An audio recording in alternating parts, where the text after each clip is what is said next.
안녕하십니까. 강남 테마피부과 피부과 전문의 조성현 원장입니다. 이번 시간에는 선크림에 대해서 말씀드리겠습니다. 선크림을 어떤 개념으로 사용하는가에 대한 말씀인데요. 이 선크림 사용법은 이미 잘 알려져 있습니다.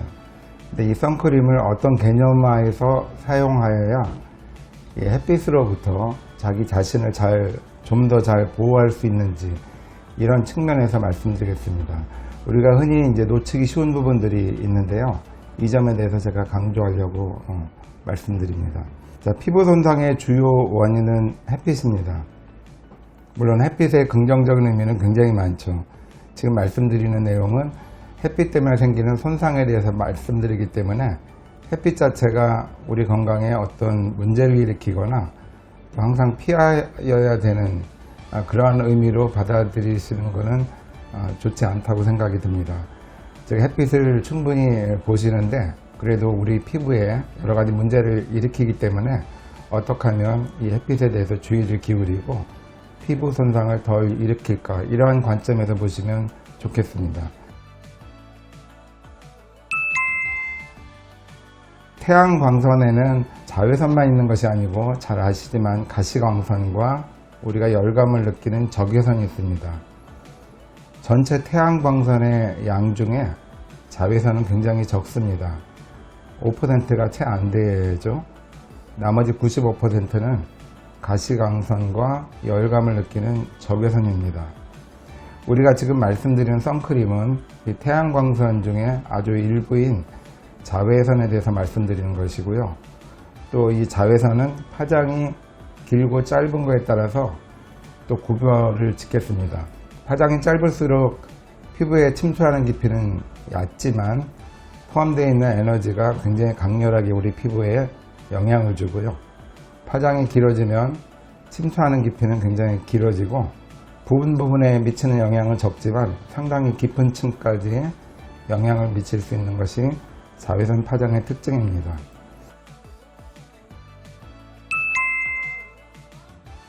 저희가 선크림을 바른다 할 때는 이 자외선을 최대한 줄여주는 의미로 이해하시면 되겠습니다. 즉, 정상적인 선크림이라 할지라도 자외선을 완벽히 차단할 수 없고요. 특히 사용법에 따라서는 표기된 수치의 아주 일부만의 효과를 얻을 수 있기 때문에 자외선 선크림을 발랐다 할지라도 우리가 항상 피부 내에는 햇빛을 보는 한은 자외선이 들어온다고 이해를 하시는 것이 좋겠습니다. 즉, 완벽한 차단제는 없는 것이죠. 그리고 파장이 길수록 자외선 차단제로 차단이 어렵겠습니다. 파장이 짧은 자외선은 우리 피부에 잡티를 일으키거나 피부암을 잘 일으키고요. 파장이 긴 자외선은 우리 피부의 전층을 노화를 시켜서 피부가 처지게 만들거나 피부의 질감을 나쁘게 만들겠습니다. 즉, 정상적인 제품을 사용할 때 색소 쪽에는 도움이 많이 되고 피부암 예방에 상당히 큰 도움을 얻을 수 있는데요. 그렇지만 우리 피부 노화를 일으키는 장파장은 부분적인 차단만 된다는 것을 꼭 기억하시면 좋겠습니다.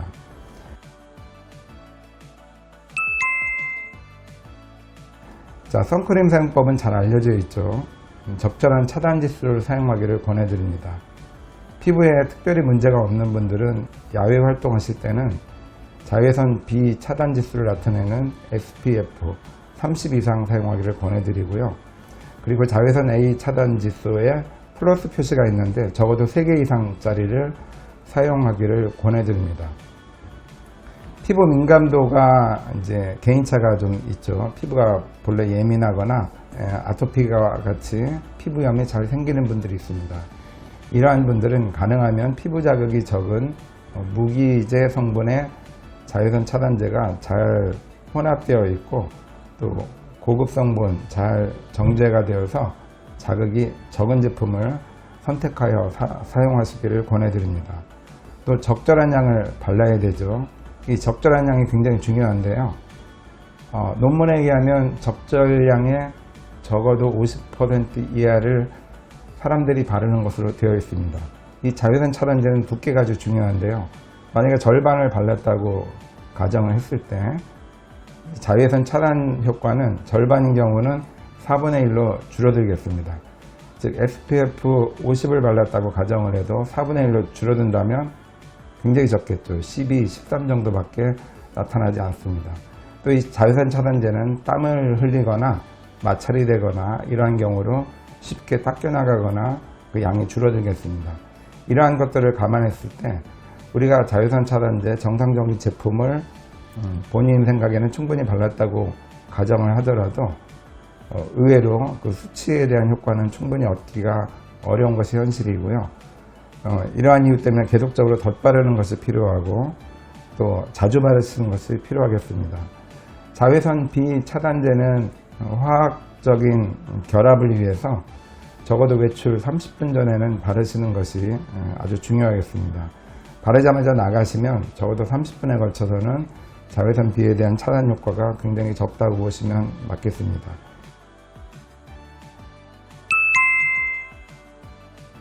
자, 선크림은 우리가 햇빛에 대해서 자신을 보호하는데 아주 최소한의 보호임을 꼭 기억하시기를 권해드립니다.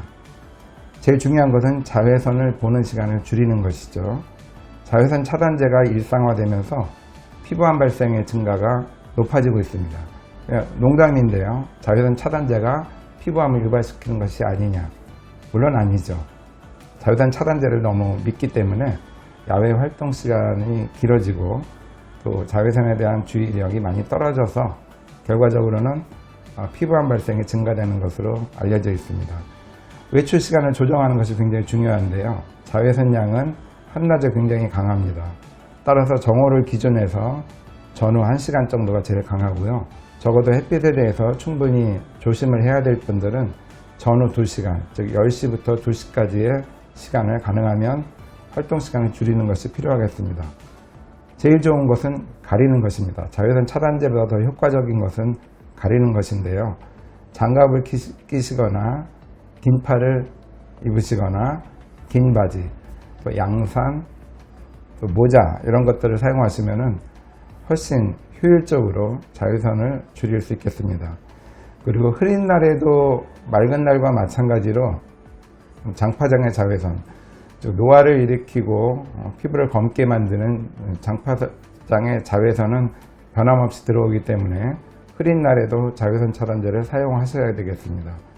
그리고 실내에 거하시면은 물론 자외선 B는 유리창에 잘 차단이 돼서 들어오지는 않지만 창가에 있는 경우에 자외선 A는 상당량이 들어오기 때문에 실내에서 일하시는 분들, 특히 창가에서 일하시는 분들은 자외선 차단제 사용을 권해드립니다. 오늘은 자외선 차단제가 굉장히 중요하긴 한데 전체 햇빛 보호에 아주 일부를 차지한다고 제가 말씀드렸고요. 실생활 속에서는 자외선 차단제뿐만 아니라 햇빛을 줄이려는 많은 노력이 중요하겠습니다.